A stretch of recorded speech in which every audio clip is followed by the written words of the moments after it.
Coast Library, and we are ready for Ready, Set, Read. And last time we were together, I told you, hey, if you're getting ready to go into kindergarten, this is the perfect program to get everybody ready for kindergarten. But you know what? It's the perfect program for anybody. If you're 3 years old, 4, 5, 6, 7, 8, anybody can learn from our program. Because what I'm telling everybody are things that really everybody should know. So I'm very happy to see you, and I am so glad you're watching. And I wanted, of course, to start with our song like we did the last time, so here we go. We wave and say hello, we wave and say hello. All my friends at reading time, we wave and say hello. We clap and say hello, we clap and say hello. All my friends at reading time, we clap and say hello. Hey everyone, thanks for coming. Let's get started. Now, the last time we were together, I said how important it was that when someone talks to you, that you look directly in their eyes. Because when you look at someone's eyes, it sends a message, and the message is, I want to hear what you have to say, and I'm a good listener. So I say that all of the time, and I even say that to my grown-up kids, because that's a very important message to send to anybody. So let's get started. Let's take a look at my easel. We can call it our board, but for now I'm calling it an easel. And on my easel, I have a list, and the list is all of the things that we are going to do when we are together today in Ready, Set, Read. And as we complete the things on the easel, then I'll erase them, and it'll feel good. It'll feel really good. It'll feel like, oh, I did that, and it was fun. What's going to be next? And when you're at your house, I think it would be really fun, and it would help us if you made a list also. Maybe you can make a list of what you want to do before you eat lunch. And you can draw pictures that are your list, or with the help of someone that takes very good care of you, they can help you write the words on the list. Our list looks like this. Song, we'll talk about the easel. We're going to talk about tools today. We're going to talk about the alphabet, read a story together, sing a song, and then I have a couple tips for the people that take very good care of you. So your list might sound or look like this. It might say, before lunchtime, I want to make my bed, eat my breakfast, brush my teeth, read a story, and help around the house. And as you do each thing on your list, you can either draw a line through it, which means I've already done that, or you can erase it, which means I've already done that, and then you go to what is next on your list. And making a list helps us feel like we're getting a lot of things done, and it also helps us feel organized, which means we can keep things in order. And keeping things in order is a very good feeling. So I'm going to look at our list, and I'm going to take the first thing off of our list. And the first thing that was on our list was the word song. And we already sang our little song, so I'm going to take that off of the list. The second thing on our list is the easel. And we talked about the easel, and we talked about lists. So I'm going to erase what we just talked about. And that felt good. Now we're going to talk about tools. And I brought some tools with me. Here's a tool, and this is a hammer. And a tool is something that makes your job easier. If I wanted to pound a nail into the wall, I could probably use a tool. I could probably use a shoe, or I could probably use a piece of wood. But the best tool to make my job easier, to put a nail in the wall, is a hammer. A tool is something that makes your job easier. Another tool I brought is a screwdriver. And here's the screwdriver. And this is a tool that you would use to put a screw maybe into something to help us fix something that perhaps is broken. Again, a tool is something that makes our job easier. And I always say, you know, we don't really realize it all of the time, but we have tools everywhere around us because tools make our job easier. And one of the things that you will see, either in your house, if you did get an alphabet, or maybe when you go to school, when you go to preschool or kindergarten or first grade, you'll see the alphabet on the wall. You might see color words on the wall. You might see shapes on the wall. And all of those are behind me. And everything I just said is a tool to make your job easier. So we like using tools because they help us. So make sure wherever you are, especially in school, either at school or at home when we're learning, use the tools you have. Use them the best way that you can. So when we come back, we're going to take a good look at the alphabet. So I'll see you in just a minute. Why, hello there. While you are watching Miss Joyce, you can be thinking about summer reading, which you're probably already doing. Did you know that there's a summer reading program online just for you? Yep. It's called Dig Deeper, and it's all online, and you can earn really cool badges and stuff like that and keep track of the time and the books that you're reading. Yeah, just go to tinyurl.com/ShalerSummer 2020. You can see it floating across the bottom there. Yeah. So sign up for summer reading today. Have fun watching Miss Joyce. Bye. Welcome back. Let's take a good look at the alphabet. Let's say it together. I'm going to say the alphabet with you, and I'm going to say it nice and slow. So let's take a good look at the alphabet as we say it, and let's look at both the uppercase and the lowercase letters. We know they have partners, an uppercase and a lowercase. And some of you might say, Miss Joyce, I already know the alphabet, and I know that, but it's always good practice. So here we go. A, B, C, D, E, F, G, H, I, J, K, L, M, N, O, P, Q, R, S, T, U, V, W, X, Y, Z. Okay, now I'm going to ask some questions about the alphabet, and the nice thing is we're going to use the tools around us. So here's my first question. Let's use the tools on the wall.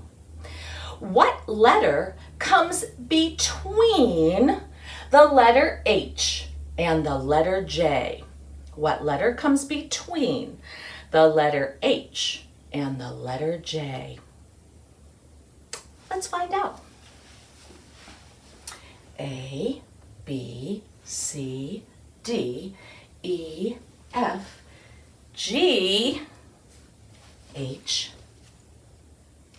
I, J. The letter H and the letter J. I said, what letter comes right in between? The letter I. Let's try another question. What letter comes right before the letter P? What letter comes right before the letter P? Here's the letter P. The letter that comes right before the letter P is the letter O. Before the letter P. O. Miss Ng talked about the letter O today in her program. What letter comes right after the letter T? Right after the letter T. Here's the letter T. The letter that comes after the letter T would be the letter U. The letter that comes before the letter T would be the letter S. S-T-U. So this is something you can practice before, after, and in between all of the letters. Now, thank you so much. And when we come back, we're going to talk a little bit more about letters. Hi, my name's Miss Ng, and I work at the library with Miss Joyce too. I'm going to fix my little thingy there. And I'm really enjoying her show. And I know that it's fun to learn how to read. And I love it so much. And here's one of the things, though, that drives me a little bit crazy about letters, okay?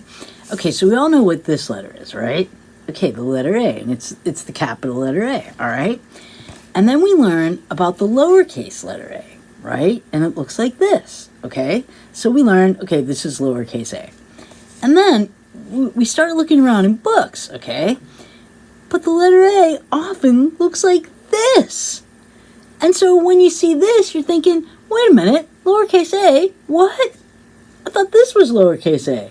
But this is lowercase a too. So why do the publishers, on beginning reading books, for when we're just learning how to read, why do they make A look like this if they're teaching us that it looks like this? So if you see this too, it's a lowercase a too. It's just weird. Publishers, listen. What? Bye. Good. Miss Joyce is the real teacher. Bye. I just wondered. Welcome back. Hey, let's talk a little bit more about letters. And you know, sometimes it's easy to remember what letters look like when they're with their uppercase partner.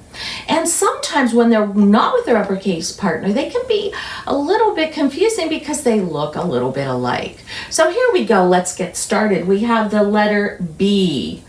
B, uppercase, lowercase. The letter D, uppercase, lowercase. The letter P, uppercase and lowercase. Now, if I take these off of my board, like I'm doing, and I just show you the lowercase letter, it can be a little bit confusing. So here we go. Let's give this a go. Let's mix them up. I'm going to close my eyes and mix up the P and the D and the B. So here we go. What letter is this? B, P, or D? Let's check. Remember, use the tools that you have just to check. It's the letter B. B. Let's try this one. We have two left. We'll mix them up, mix them up. What lowercase letter is this? It's the letter D. D. Let's check. It is the letter D. Let's try it again. Letter P.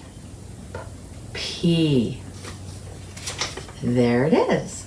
So even though this might seem kind of silly, sometimes without their uppercase partners, it can be a little bit confusing. So practice these letters until the next time I see you. So how about if we read a story? And I love the story I'm about to read. So when we come back, we'll read a story. Sounds good. Hi. The book that Miss Joyce would like to read next, she actually asked me to. She's going to be reading The Muckrakers, Sinclair, Tarbell, Russell, Stephens, Phillips, Crusading Journalists Who Changed America by Fred J. Cook. He was also the author of The FBI Nobody Knows. And it's a wonderful book, and we're going to spend the next 2 hours together listening to this book here. President Theodore Roosevelt, the beloved TR of reform. What? Oh, no, that's not what Miss Joyce wants to read. Okay, sorry. Bye. Back, everybody. I realized when we took our little break that I hadn't erased what we had accomplished from our easel. So let's take a look. Well, we already talked about tools, and we talked about how tools are just things that make our job easier. So that alphabet behind me, that helps make your job easier.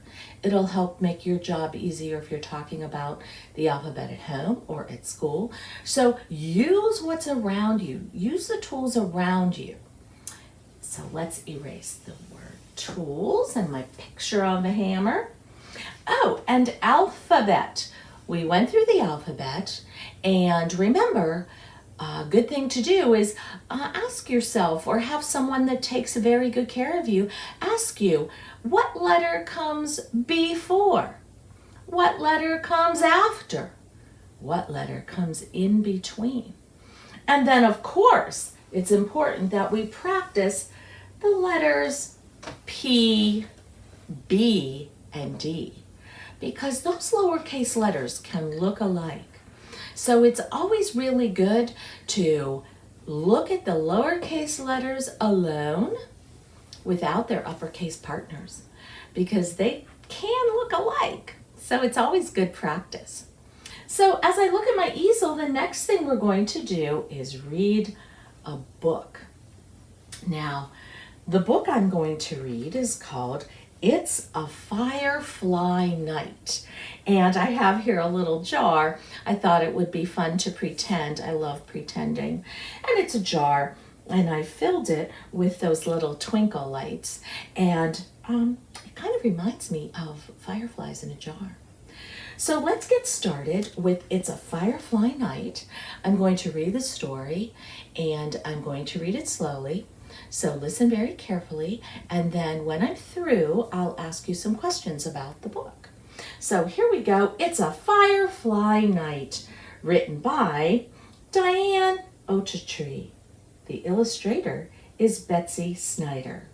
So the woman named Diane, she thought of the idea and put her idea into words and her words into a book. And Betsy Snyder read the idea and put the idea and the words into pictures. So that's very cool. So here we go. It's a Firefly Night. And if you like this book and any book I read, you can get it at the library. You can borrow it from the library when I return it to the library. And any book we read together, like we read a story last week, any book we read together counts towards summer reading. So here we go. It's a Firefly Night. It's a Firefly Night.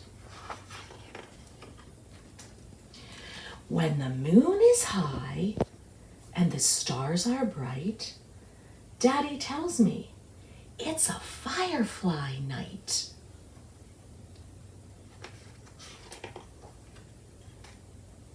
I hop off the porch. I feel the air warming my legs and messing my hair. Oh, look. Grass tickles my toes. I zip through the yard, chasing fireflies. Gotcha! And I put it in my jar. Her jar kind of looks like my jar. Ooh, fireflies shimmer. 1, 2, 3, 4, 5. My jar is like a light bulb that has just come alive. Fireflies glimmer, all of them aglow. I race to show Daddy their dancing light show. Fireflies quicker, they sparkle and they shine. I love catching fireflies, but they are not mine. I take one gently out of the jar. My hand is its cage for one tiny star.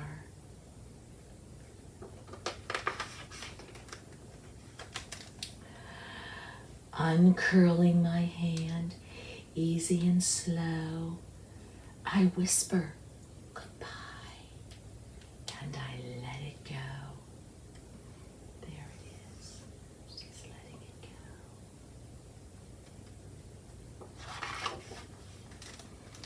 Soon many fireflies open their wings.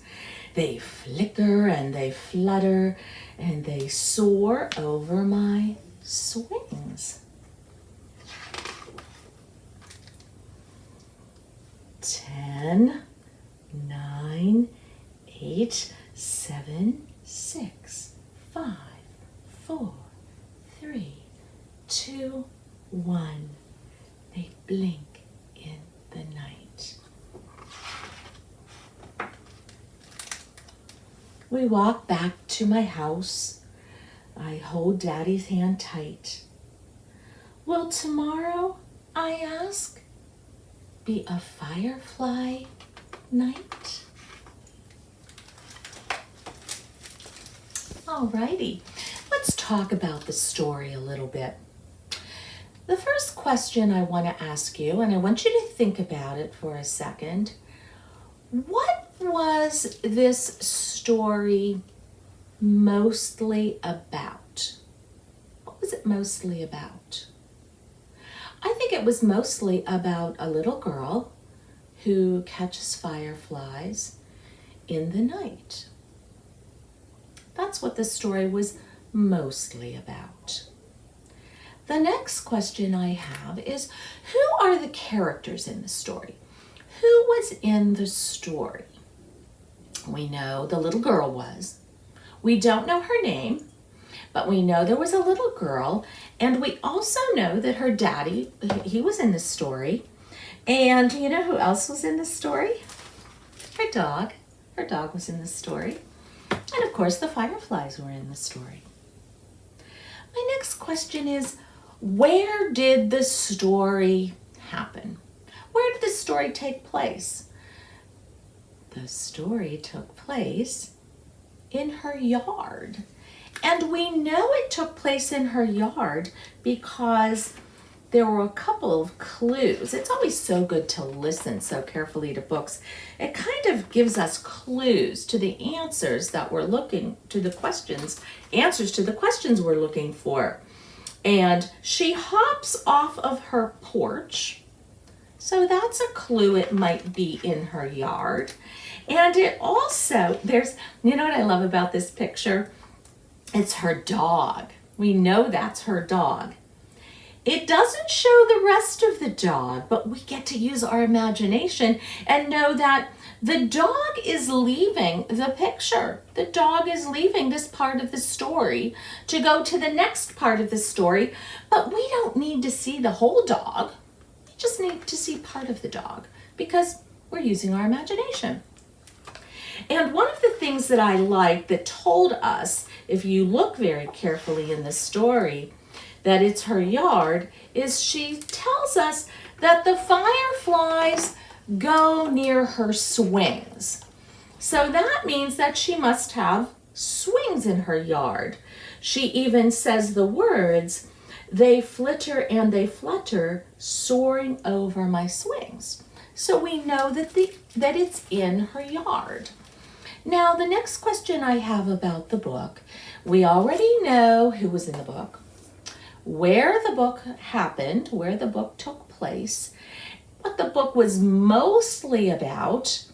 And the other things I wanted to ask you was, what happened in the very beginning of the book, the middle of the book, and the end of the book?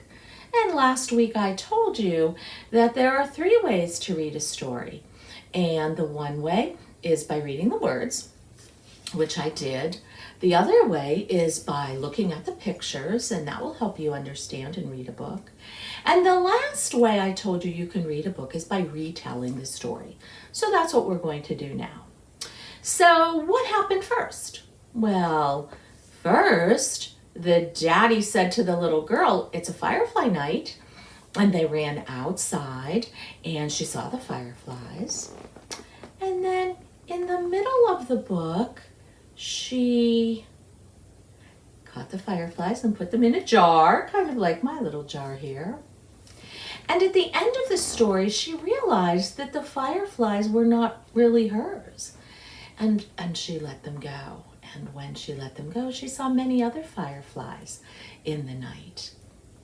So that was very good. And I like to find out when I read a story. I like to read pretend stories, but I also like to find out things about stories or things that are in stories that are real. And one of the things I wanted to tell you is this is called It's a Firefly Night, but really there are 2 names for fireflies. You can either call them fireflies, but some people call them lightning bugs. So either lightning bugs or fireflies. And there are over 2,000 different species of fireflies. And the other thing is, if you want to see a firefly, the best time to see a firefly is at night. It's at night. We know the story happened at night. And after it rains, when it's damp outside, that's when fireflies come out, right after it rains. So if it's a rainy day and it's getting dark and you peek out your window, you might see some fireflies. So remember, when you read a book, think about who was in the book, where the book happened, maybe what time of the day the book took place, and retell the story. What happened first, what happened next, and what happened last. So you are very good listeners to this story. So it's time for us to say goodbye and sing a song. And then after we sing our song, I'll come back and maybe I'll get to talk to the people that are taking such good care of you. So here we go. Let's sing our little song. And it goes like this. We wave and say goodbye. We wave and say goodbye to all my friends at reading time. We wave and say goodbye. I'll see you next time, everyone. Well, that sure was a good story about fireflies. And so, you know what? I have a good joke about fireflies. Yes, I do. Oh, my name's Farmer, actually. Okay, here's a joke. What game do the fireflies like to play with each other? Hide and glow seek. Hide and glow seek. Okay, I'm sorry. Okay, bye. Everyone. Hey, thanks for taking the time and watching Ready, Set, Read.